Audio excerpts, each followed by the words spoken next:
Michael.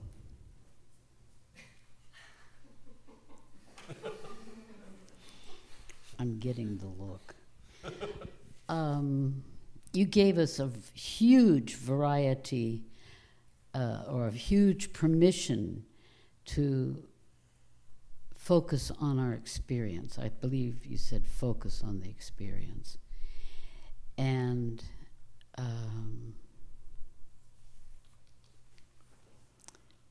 I found myself making things. You found yourself what? Making lots of things. Experiences. No, creating in my mind the possibilities of and arranging for making paintings, making clothing. You know, that's where my mind went. I pulled it back in and decided to do breath because that's more stable for me.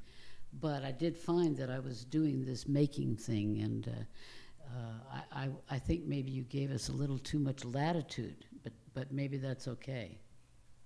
So I would like your comments on what I was focusing on. You would like to what? Your comments on what I was focusing on.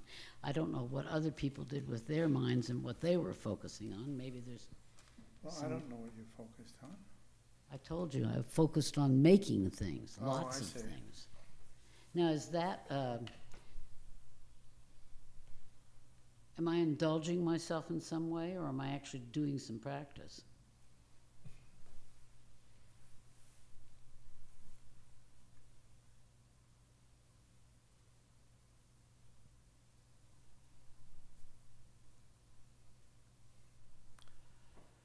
Well,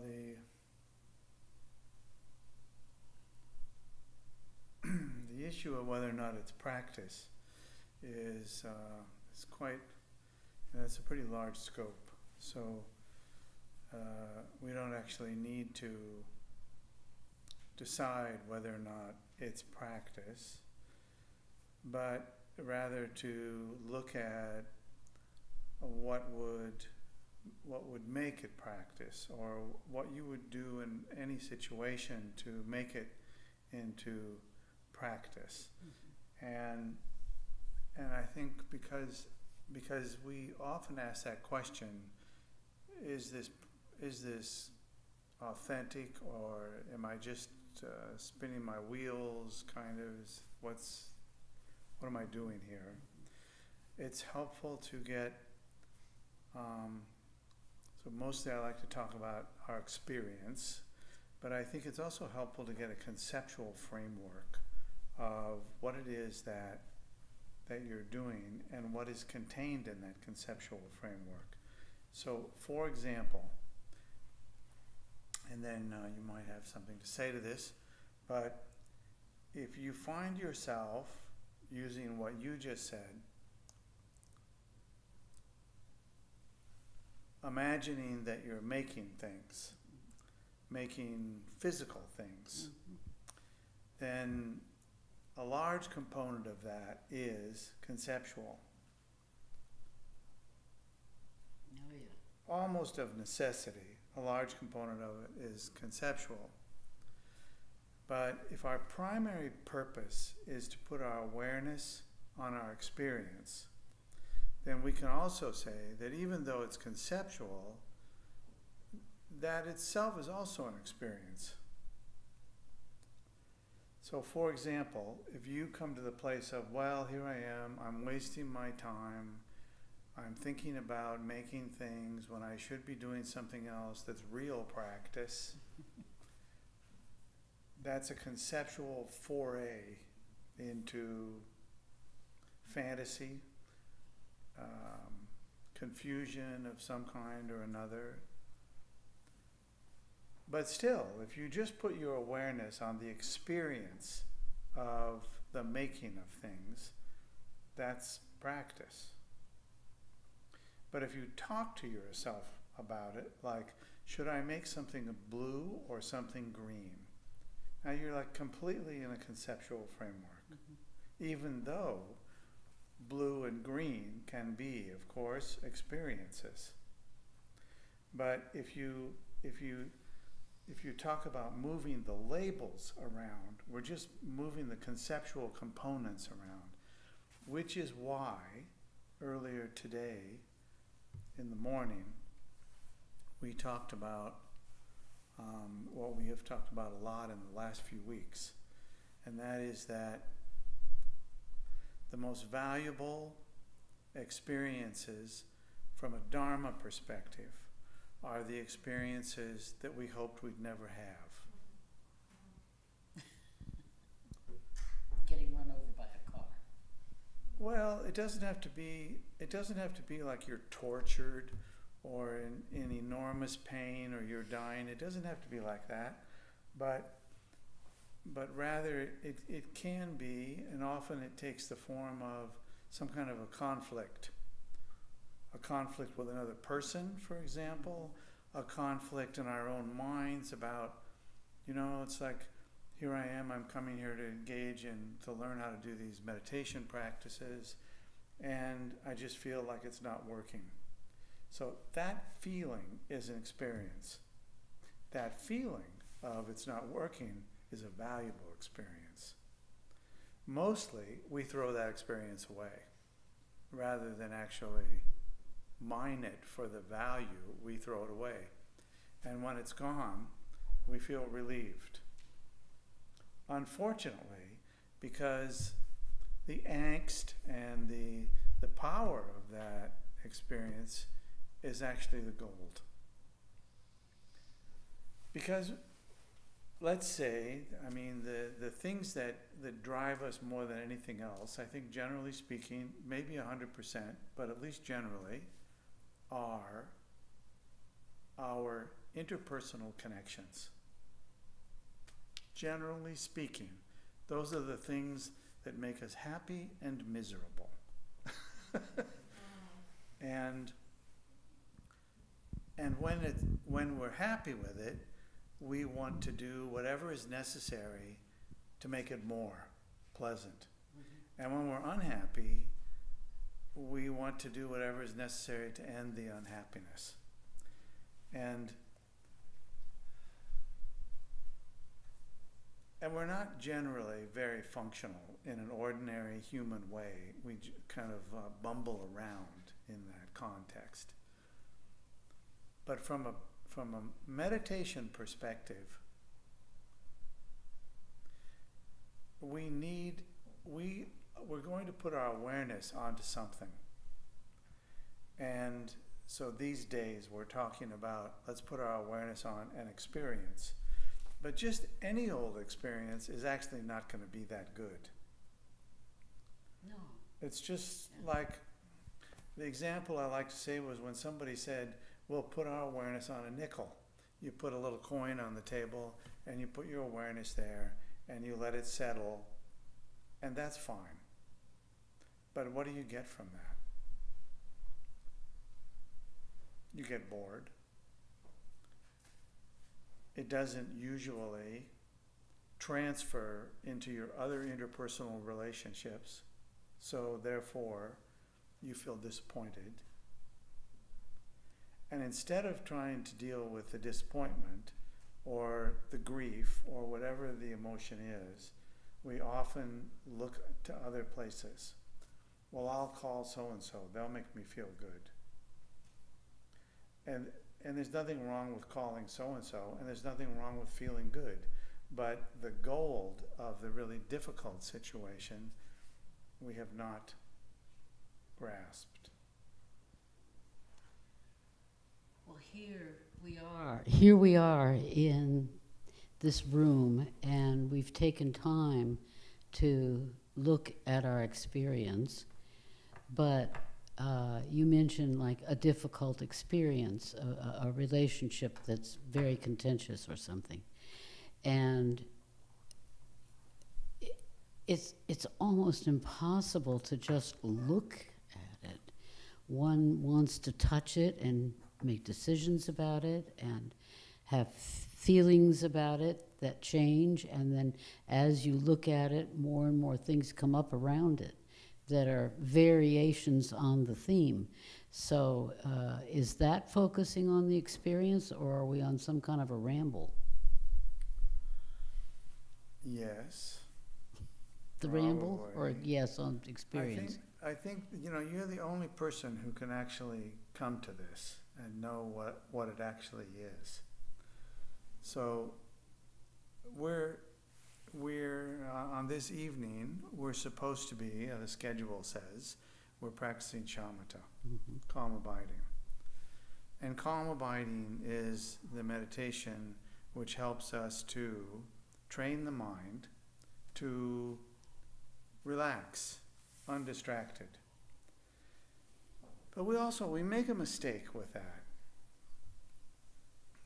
We think that undistracted means that the mind is empty, like nothing's going on there. Right? You can say yes, there won't be any penalty.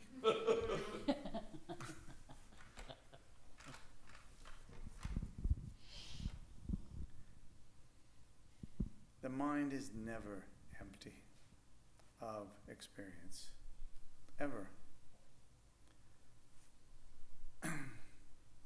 It's the nature of mind is that it generates experiences. Physical experiences, mental experiences, all kinds of experiences. Interpersonal connections with people experiences, love and hate, hot and cold. Experiences are coming continuously. They have no beginning and they have no end, which is the classic teaching. They're always there. So if we go into our meditation thinking that settling the mind means that the mind becomes empty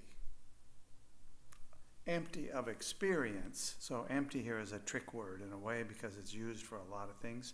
But if we say empty, just completely empty, you'll never find that because it doesn't exist. The mind is continually, it's like the ocean. You're out in the ocean and you're seeing waves, and waves are coming and going all the time, and you're thinking, how can I get rid of these waves? That would be a nice calm ocean, that then there would be, no turmoil. I wouldn't get seasick and throw up and all those things, which is true. And the ocean sometimes does become very calm, but it also can suddenly get lots of waves. When we do our meditation, it's better to recognize that the mind is filled with experiences always. It's always going on. Now that's not the same as being distracted. So that's another mistake that we can make, is that when I sit and practice calm abiding, I need to not be distracted. And that's a good thing to remind ourselves of. But does that mean that we won't be distracted? No. It's quite possible we'll be distracted, likely we'll be distracted anyway, because the mind is not empty of experiences. It is a powerhouse of experience that never ends. If you just sit down somewhere under a tree and watch, you'll see that experiences are continually coming all the time. And if you watch them, you'll find yourself labeling them and generating certain opinions and experiences around them. And when we talk about shamatha and calm abiding, what we mean is, before you generate all those experiences, when the mind is just still, but not empty of experience, that's shamatha. So often when we talk about shamatha, we're talking about a mind which is completely, utterly still. And we make the added mistake that it is empty of experience, but it is not. The experiences never stop. So that's important in our meditation. It's important in our practice of shamatha to understand that the meaning of stillness does not mean that the mind has no experiences. We would even say, dead or alive, the mind never stops. Sometimes we refer to the mind by the technical term of the Dharmakaya. That's what we mean. And that Dharmakaya is that Dharmakaya aspect of the mind, which we often refer to as the empty aspect. The empty aspect in this case means that anything can and will occur. It's kind of like you have a jar and it's empty, you can put anything in it. So we often refer to the mind as empty. It doesn't mean that nothing's going on. It means that it is empty of any specific thing. It can and does hold the potential to immediately become anything, to immediately fill us with kind of blissful experiences and disappointment and misery and grief and all sorts of things. Those things all come out of that same place. So it's better not focus too much on that, but just have a kind of light understanding of it. And then when you're engaging in the meditation, you just put your awareness on the experience, any experience that arises. Like I'm sitting here, and I'm just like trying to remain aware of whatever experience that I have. So one thing maybe I feel is my clothing against my skin, which is kind of very subtle. But you can feel it. Especially if you just move a little bit, you feel the clothing against your skin. And so you can put your awareness on that experience.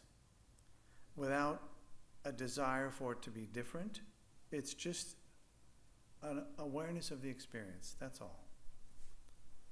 You sit for a while and suddenly your leg hurts. Then we can go into this mode of, oh, my leg hurts. Now I can't meditate. But if we watch that very carefully, the clothing did its job. It rubbed the skin, so we felt it. Now what's happening is we're having another experience. We just want to put our awareness on that experience. Not with the wish that it would last a long time, not with the wish that it would go away, nothing. Just the awareness on that experience. The awareness on that experience is not hard. If you try it, you'll find that actually it's easy.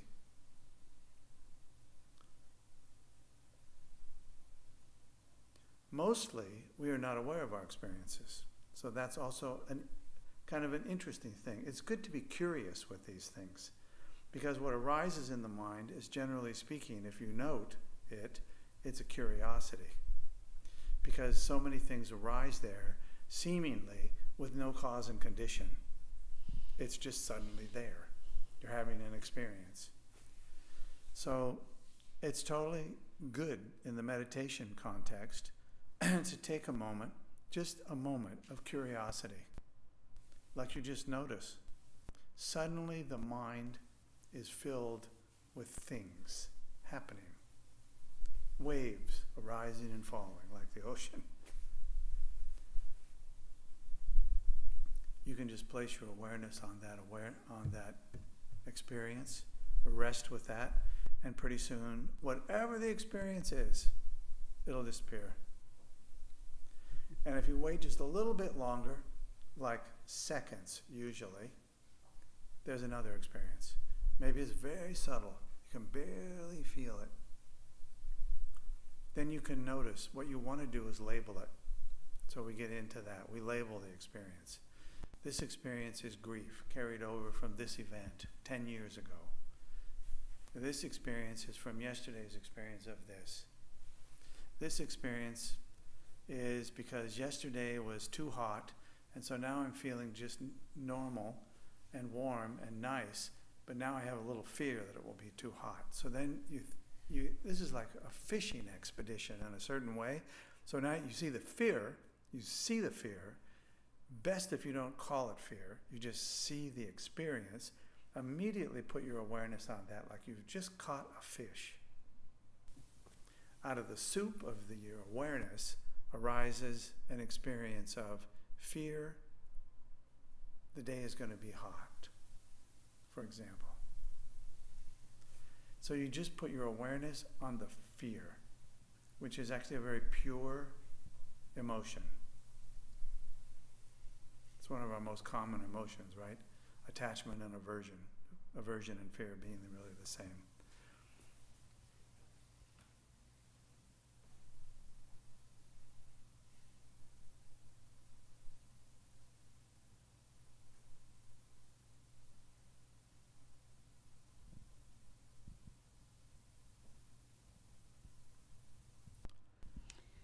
Michael? Yeah. Does it make any difference if your experience of the unfolding of experiences is so multi-blossomed, so to speak, that it's a changing, a constantly changing river of all sorts of things, which would really describe my mind quite well, that it doesn't settle any one place for very long. Will you point your mic at your It mouth? doesn't Good. settle Thank you. any one place very long. It's a river that's so fast moving, I'm shocked by what goes through my mind. I am never bored. That's not true. Boredom does enter, but it's usually supplanted very quickly by something. And it's always been like that. And I don't know how many other people share that kind of mind, but I think a fair few of us do share that kind of mind. And I think that even people who have a slower travel in their mind of experience must wonder where you stop and look. You mean what experience? Yeah, if it's Which of the myriad of experiences? yeah, if it's like this and that, and You know, it it's a doesn't feeling, matter. and it's a It doesn't matter, but you said, for example, that I feel shocked. did I say that? Yeah, you said I feel shocked at my experience. Well, I'm not really shocked at it, but it's so multitudinous that it's kind of amazing. It's okay. You don't have to have a precise label for it. In fact, if you have no label, that's the best. Yeah, I don't, So because you there's have, no it's point. totally okay to say I'm shocked by it. I'm surprised Surprised at is how better. quickly these things can suddenly Yeah. unfold. Yeah. So what we tend to do is not what's functional. We tend to kind of tidy up the mess a little bit. And because maybe we feel like I'm shocked and my mind is too busy, and that's not what meditation is about. Mhm. But actually, none of that is about what meditation is about. Meditation is about, of the many ways you could describe it, resting your awareness on the experience that is present. So you have a feeling that you call shock. Calling it shock that is not helpful in this case. We want to place our awareness on any experience that we're having. The more stable, the more long-lasting the experience is, the better. The more disagreeable the experience is, the better.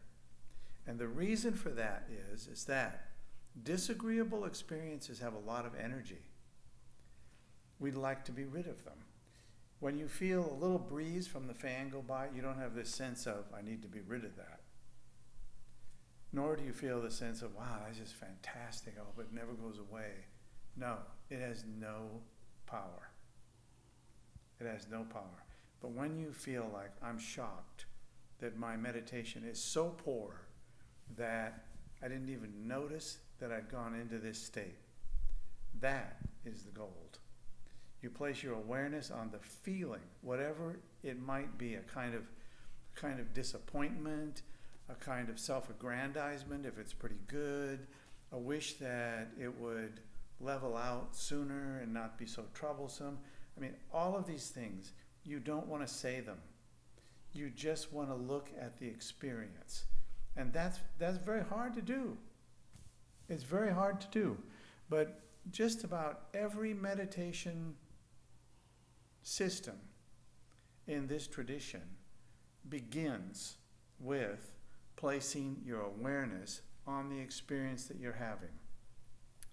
I remember somebody once said, like, I feel like I never have experiences because I'm continually on long retreat, continually manifesting visions and all of these things. And I said, so when you do that, you don't have any experience at all? Well, I guess I do. That's the point of all of those visualizations and all of those mantras and all of those liturgies that we recite, is it provides you with an experience. And the experience has to be strong enough. If the experience is too weak, will you place your awareness on this little thing that I ring the bell with? You know, your mind's not going to rest there. As soon as you put it there, it's going to wander off somewhere else. But if you have something really strong, like you just heard that someone as close to you is very sick and possibly going to die, that magnetizes you. Mm-hmm. Unfortunately, we usually do the exact opposite in that moment. We go for the grief and decide that we'll meditate later, when actually the gold was just put in our hands. Yes, I think back here. You're cleaning your glasses? Well, that's good. Is the experience that when you put them on, you can't see anything?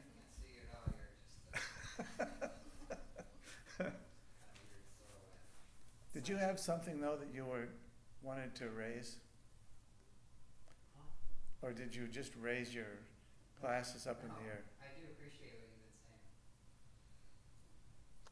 you've been saying. Mountain Lama Michael, I think I heard a week or so ago some difference between the words conceptual and experience. Yeah. And Good. I'm trying to... Like that. Thank you. Thank you. That somehow it was okay or better in meditation to have an experience, but not to have conceptions. And is experience and conceptual, do we have experiential conceptions and conceptual experiences, or are we dividing these two separately, and is one better than the other? No. Or can you clarify that? Neither one is better than the other. Okay. I think it's a difficult cut to make, because especially in our culture, we're very highly conceptual. Being conceptual is what we get rewarded for, in this culture more than almost anything else. Like you invent something, or you can fix something, or you can write a nice poem or a paper or something. All of these things contain large conceptual elements. And so we're pretty good at that. And there's nothing really wrong with that. There's nothing wrong with that at all, in fact. But it is often the case for us in this culture that certain experiences are far more powerful than our conceptual understanding of them. Mm-hmm.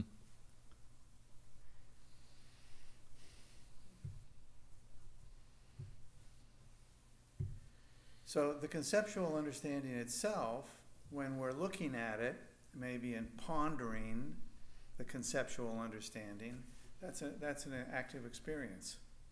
So we can use that in our meditation.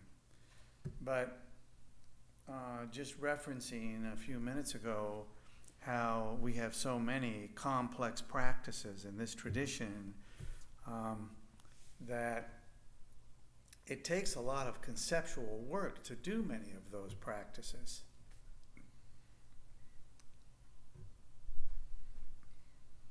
it takes a long time to engage in that conceptual work to get to a place where the practice itself generates the experience that we want to work with. So in the meantime, my own opinion of this whole thing is that we need to work with the experiences that we have. So we get used to understanding that the most potent piece of our Dharma practice is our experiences. I mean, this is one of the most potent things to understand, is how we benefit ourselves from our experiences, from our meditation. Many people will say, I don't know what the benefit is of meditation.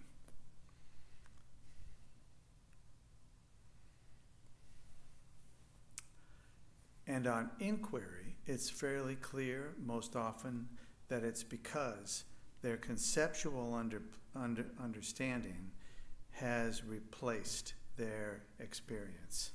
So their experience is kind of flat, even though their understanding conceptually maybe has improved by virtue of study and practicing certain meditation, but they haven't gone far enough with it to have the direct experience. The direct experience is what we're looking for. Like you have a pain in your leg. You have a pain in your leg because you've been sitting cross-legged for too long. So as soon as we recognize the pain, we have kind of a conceptual and a non-conceptual possibility. The conceptual response is, oh, I need to move my leg and get away from the pain. Or I need to get up and walk out of the room. Or I need to rub my leg. I need to do something here with this thing. That's one. The other one is, you just put your awareness on that experience. Abandon hope that there will be some kind of grand solution to the pain in your leg. If you have an argument with somebody that is a really strong one, we often feel bad, and we often are unwilling to give up that bad feeling. We become attached to the bad feeling. And we can't give it up. But one of the most profound ways to give that up is to put your awareness on the feeling, on the disappointment, on the anger, whatever it is, and not the label, but the feeling of it. Even it can be like a gut grinder, but the feeling is actually precious. It's precious partly because if we can abandon really negative things by virtue of putting our awareness on it, then that's a level of profoundly positive meditation.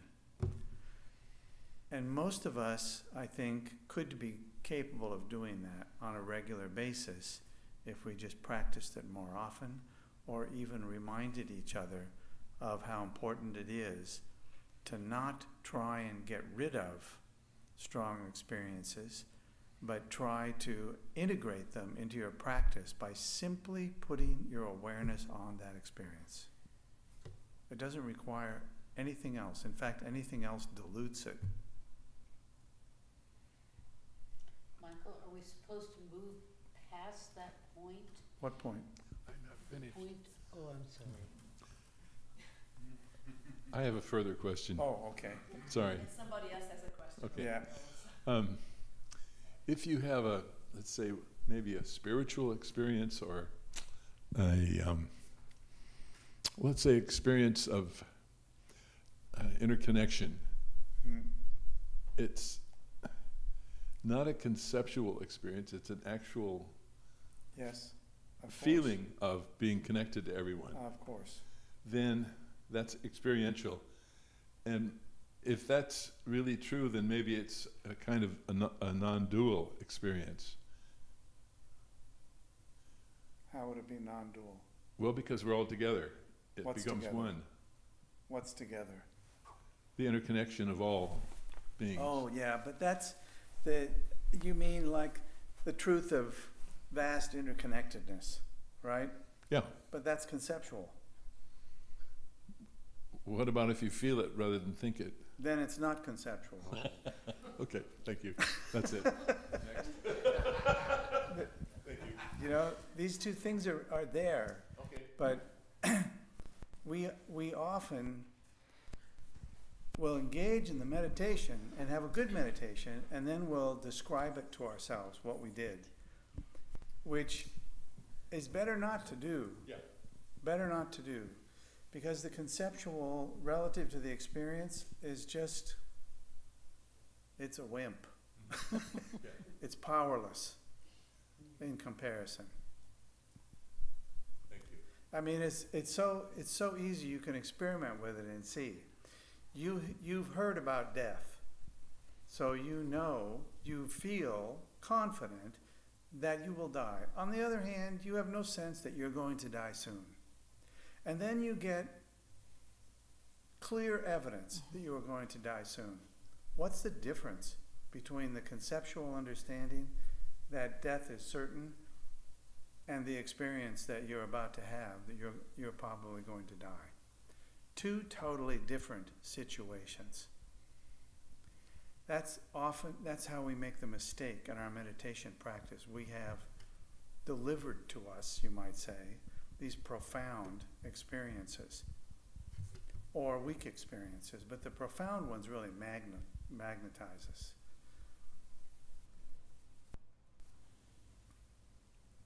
I think the more important thing is to work on developing the ability to place our awareness on experience. The best way to do that, in my own personal experience, is you routinely go somewhere where the experiences are big. Like, for example, Kala Rinpoche once, you may have been there for this, when somebody asked him, is there ever any benefit to going to a movie? And I remember I was surprised. He said, oh yeah. You go to a movie and what do you see? You see pain, you see suffering, you see cruelty, you see all of these things in modern day movies. So when you see those things, you have big feeling when you see them. You become afraid, you want to leave the theater, maybe you do. It's like they're big experiences. And at the same time, you know that it's not real. So there's the benefit, is that you already know that it's not actually happening, but you are definitely having the experience. So it's a great opportunity to put your awareness on that experience. No risk, no fear. It's like, it's just delivered to you. You might say it was worth the price of admission. You know, I remember him also joking that he thought it was weird that in the West people paid money to scare themselves. And so, but later he said this other thing, which was like, you pay money to go see a movie because somebody said, is there a value to seeing the movie? And the value was exactly what we're talking about, that you go and you see these things and you are deeply impressed. A really good movie deeply impresses us. Not necessarily scares us, but we feel deeply impressed by it in some way. Some big emotion is instilled in us. And that emotion is really handy. So you can go to the theater and train yourself to work with deep emotional states, because you already know that it's empty, it's not real. But you can train yourself by imagining that it's real, because that's also a large part of the Vajrayana tradition, is training yourself to experience things that are real that you know aren't. So you learn to place your awareness on the experience as part of the practice. This is really worth pondering and worth working on. If you get into the habit of seeing your experience, and not just having the experience and knowing that you're having the experience, That's got a big conceptual component. Oh, I'm so tired today. That's just a big conceptual overlay. But if you feel the fatigue and you just put your awareness on the fatigue, now you have a totally different thing. And if you train yourself to do that, it becomes automatic, and it's really valuable. Michael? Oh, there you are. She's got a question. Yeah. Actually, it follows perfectly, because instead of going to the movies, you just have to go to work and have that awful experience, and Yeah. you might have it every day. Here we are. Yeah. So what I wanted to say was that when you started Yeah. off tonight and you said, we're all here, put aside your, whatever your problems are, issues, and be here and meditate. And then you said, focus on an experience without hope, without judgment, hope, or fear. Yeah. And so I decided, and I've talked to you about the terrible work experience that I'm having right now. So I decided to focus on that and put it on the image of green Tara. And what I did was I actually visualized the physical workplace, because that's where the issues are happening between about 3 people. Yeah. And so that was really helpful for me to really just focus on that. And and it's a live experience. I mean, the emotions are intense. So the question that I have is, for the practice of meditation, for the practice of calm abiding, I can do that, but I'm wondering if the practice itself will eventually lead me to being able to go into the workplace and treat the contentious situation there in the same way, so that I'm actually looking at it, that I'm aware of it, and that I not become attached to the many negative emotions that are produced from being in that environment. I mean, I don't know whether to call it a goal of doing that, or whether it's simply, as part of my practice of eventually, after doing this sort of calm abiding practice, will I be able to have that kind of experience where, I'm in it. I'm not dreading going to work. I'm just like going to work, no judgment, no hope, no fear, and then being in the experience of Sounds it. really dull, doesn't it? I don't know. No, I'd rather have dull than the fireworks, but anyway. It's a great question. We're really just talking about how do you stabilize the insight? Because like the wave on the ocean, when you have an emotion arise, if you look at the emotion, it's like the wave on the ocean. It kind of rises up and then it disappears. And we trick ourselves with that. It actually disappeared. But we bring it back for a replay. And when we bring it back, we will label it as, here's that emotion again that I'm trying to get rid of. When actually, what we really don't want to do from a practice perspective is get rid of that emotion. You can't get rid of it anyway, so you may as well love it, because you got it. And furthermore, the power of the emotion, which is unrivaled amongst human beings. I mean, our emotional states are more powerful than anything. When they get really hot, we don't have anything to work with. We feel overwhelmed by it. And we can often do really negative things to ourselves and others under the influence of that thing. But if you have developed the ability to place your awareness on that emotion, what you get instead is profound and deep insight. But you have to be willing to appreciate the benefit of that emotion, which often means appreciating someone else who drove the stake into your heart. So you have to be able to do that. You can't do that to yourself. It's not possible. So for some weeks ago, we were talking about how within the context of Vajrayana practice, It's not possible for you to accomplish your own benefit. It is utterly impossible. You might think that you're accomplishing your own benefit, but probably, if you look close, you'll witness your growing self-aggrandizement. I'm becoming somebody. I can be in a place that is a pit of anger and greed and jealousy and pride and all of these things, and I can stand up in it. That will be a cause of misery, to identify with that. So it's one of those things where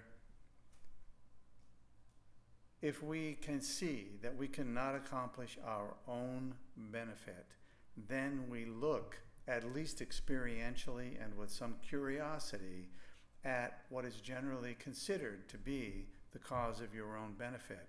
And that is to devote, I'm just going to put it in the most stringent, profound way, that cause is to devote entirely, your entire life, to the benefit of others and forget yourself completely. This was a great meeting between Thomas Merton, the old Catholic, when a young monk went to him for an interview. And so Merton asks him, so what are we here for? What's on your mind? And he says, Father Merton,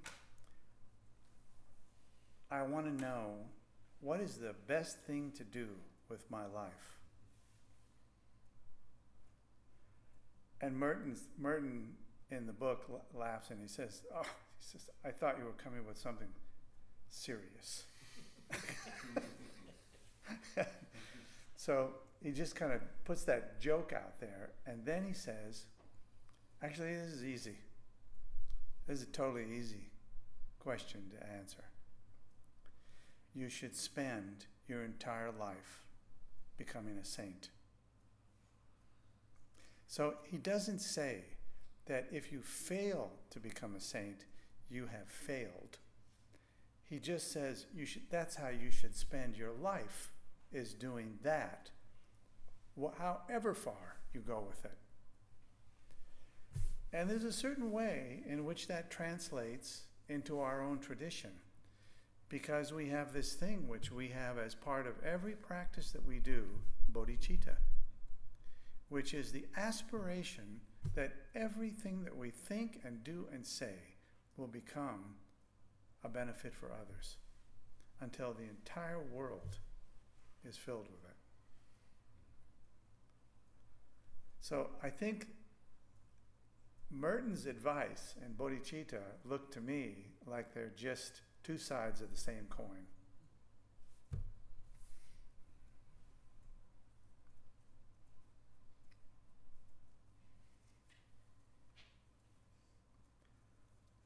So that probably brings us to a close.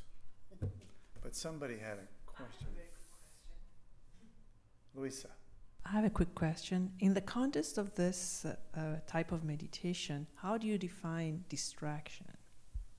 In the context of The putting meditation on awareness, on awareness of your experience. on Yes. experience. Yeah.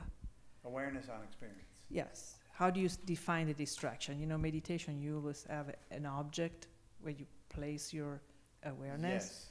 So if I'm placing the awareness of my experience, how do I define when I'm distracted from it? So do you mind if I say something funny? Yeah. It gets me excited when you say yes. You know, it's good. So when you say, yeah, shamatha, normally the way we do it is we have an object, an inanimate object usually, and we set it in front of ourselves like this clock, and since it doesn't tick, I can just put my awareness on it. That's classic shamatha, right? So after you've done that for how many years? 20 years. Then, you know, a jerk like me comes in and says, how's it working? How's it working for you? Because I think, that's a serious, I'm joking in a certain way, because I think that you can't practice shamatha for 20 years. Even occasionally, ineptly, done well, whatever it is, you will benefit from it. At the very least, you will understand how crazy we are. It's like we put our energy into things that don't count, that don't help us, that don't make us happy, that don't improve things, a lot. Shamatha, if you put this clock or this coaster in front of you, that coaster is so dead it couldn't be more dead, right? And yet we can put our awareness there, and what is our experience when we put our awareness there? What? Boring. Boring is, Chogyam Trungpa was famous for using the word boring. And he had two kinds of boredom that he talked about. One was cool boredom, and one was hot boredom. Do you know the difference? You do. You just don't know. You just don't know where to put that label.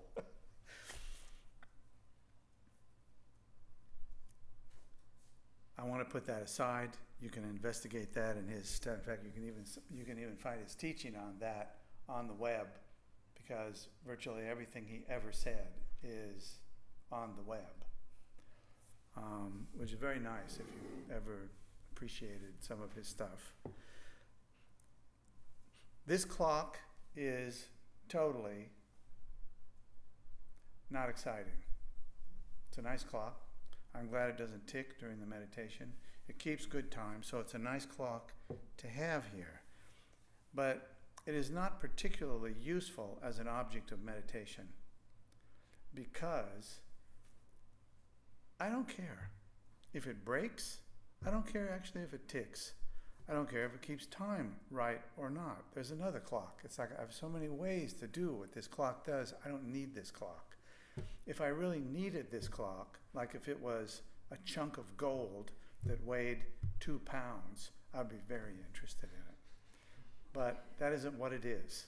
So we actually need, as part of our meditation paraphernalia, a state that kind of organically, from the inside out in us, demands attention. That's what we need. This does not demand, it doesn't care whether I look at the time or not, whether I keep it wound or a battery, it doesn't care. And I don't care. That juncture is a terrible juncture to put your awareness on. It will roll off like you put in one marble on top of another one. It won't stay. So we need something that will actually, every time that we invoke it, we will see insight. That's what we really need. Because when you see insight, the first thing you want is more of it. Or you want to go deeper somehow. And what usually happens is, if I say, when was the last time that you actually had the experience of insight, most people will say, I can't remember. That is boredom. It's boredom with the very thing that we want to do. Not enough energy. We can't just make energy. We make energy by really difficult things. Another quote from Kala Rinpoche was along the lines of working with really difficult situations.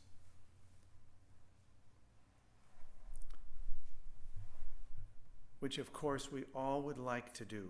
We all would like our meditation to give us the ability to work with terrible situations, death and jealousy and pride and anger, all of these things. We would love a meditation that addresses all of these things and more. And the reason why we're not enthusiastically engaged in the practices that do that is because we haven't put the energy ourselves into that garden. And so the vegetables and the things that might grow there are not growing there. So what we need is experiences that demand to be noticed. And then we need to invoke the tools that we've learned to use at that very moment.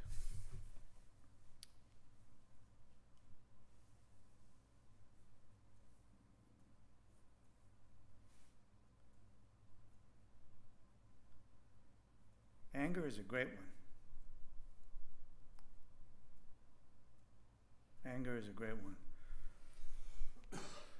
Because you can feel it. It's visceral. So it's not too subtle. It's not so subtle that we don't care. We care. When we're angry, we care. And that caring creates the energy, so that if we can bring our awareness and put it there, we will find one of two things happens. Either it's like the proverbial marble on top of another marble, both of them perfectly round. It just doesn't stay there. Or we're magnetized by it. We see it, we put our awareness on it. When the awareness goes on it, it almost feels like we're fanning the flames. And so we put our awareness on more, and more flames come. And it's not clear where the flames are coming from or why we're having that experience, but the experience grows and we just keep putting the awareness on the experience. It will come to closure. And when it comes to closure, then we have the sense of, I now know what this is. It's kind of like we meet the thing, we know what it is. As long as we're just talking about it, we don't know what it is. It's just talk. We need to actually encounter it. And it's helpful. So this is really important, because we often cannot do this by ourselves. As good a practice, as powerful a practice as it is, we can't do it. So it's important to have somebody who can make us angry. So sometimes we care enough about each other, we love each other enough, and we actually know that that's the game. I need somebody to get a cattle prod, stick it in my side sometimes. I need to feel my kleshas, my emotions. Because those are easy to put. When I put my awareness on an emotional state, it sticks like a magnet to a refrigerator that's so strong you can't get it off. The awareness just stays there. And so you witness it rising and falling like waves on the ocean. You just witness it. And gradually over time they get smaller and smaller. And then the miracle happens. It's gone and you want more because you saw how it worked. But you can't have more. It has to come in a way that feels like it's genuine. Like you and I could have this conversation and then I could think like, I'll show you what you need to have. And then I could insult you. But you see, you already know. You don't know. We need somebody who you don't know who needs to come in and cause you to feel insulted. And then you need somebody to say, you see, this is what we're looking for. Somebody who you trust, who will say, this is what we're looking for. Then you try it. It is hard to bring these pieces together like this. It's kind of like a nuclear reaction. You have to bring these things together in close proximity and then they get hot. And when they get hot, you know exactly why they're hot. That's what we need to know in our emotional state. We need to know why it gets hot. And then we can put our awareness on it and actually enjoy the process. But I think we've done enough yak for this evening, so you should go home and tangle with your dog. I need one of them. Get it to bite you.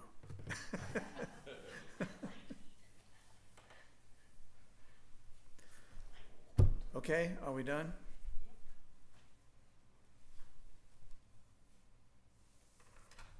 I'll take that as yes.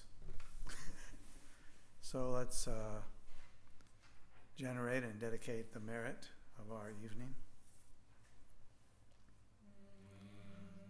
By this virtue may I quickly realize Mahamudra and establish all beings without exception in this state.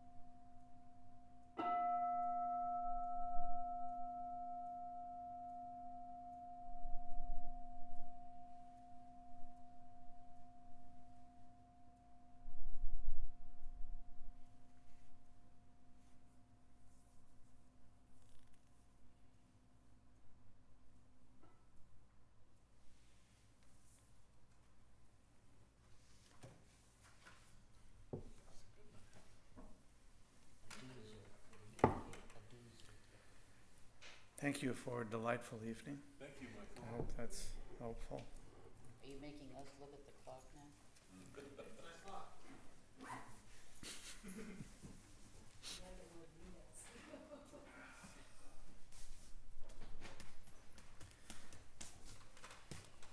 It should be just 10 minutes slow,